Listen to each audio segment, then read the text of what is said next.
I think Margaret Brennan over there at CBS, she thinks it shouldn't have strings. You should just shovel money their way and never question what's gone wrong. Barrasso's having none of it.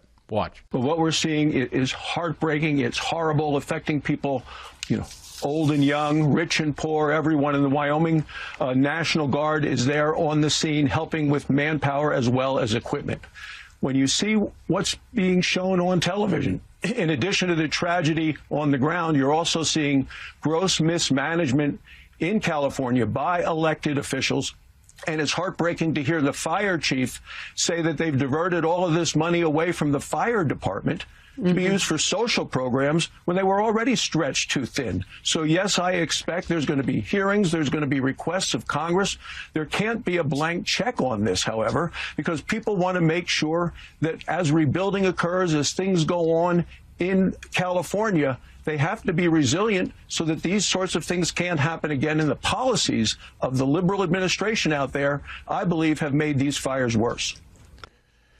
Now, here's what I'll say about that. I do appreciate Senator Barrasso's insistence that there's some accountability here as they hand out the money. That's fine. I just wish that Congress were accountable to all the money they spend across the board like this.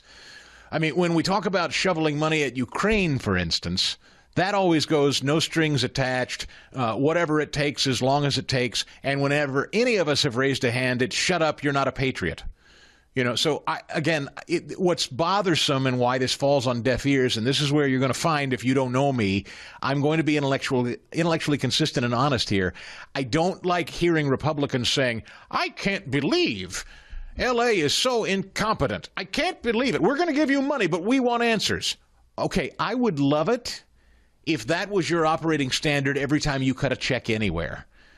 Let's get answers. Unless it's just an unforeseen disaster that no one could help, I think every time, and that's why I'm so optimistic that Elon Musk and Vivek Ramaswamy and the Doge Committee are actually going to get to the bottom of waste, fraud, and abuse. And I hope that the new operating standard in this country in the future is, if we're going to cut billions of dollars in relief checks or wherever we're sending it, where's it going? Is there an audit? How long are we giving it? What's the outcome supposed to be? And that's never been our operating standard under the Biden administration, for sure, in this particular Congress. They've literally said and continue to say, when it comes to things like Ukraine, as much as it takes, as long as it takes.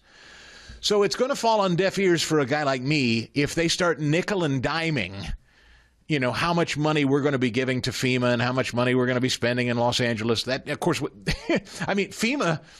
I was trying to, who was that? Was that the HHS secretary who said late last year they had no more money because they were blowing it all on putting up illegals in hotel rooms?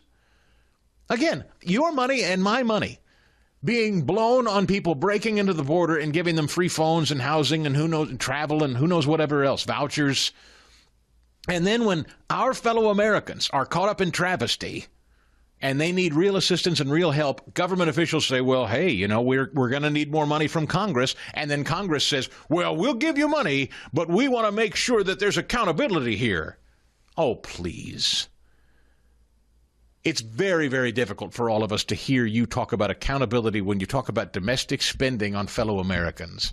And you don't hold yourselves to that same standard when it comes to things like Ukraine.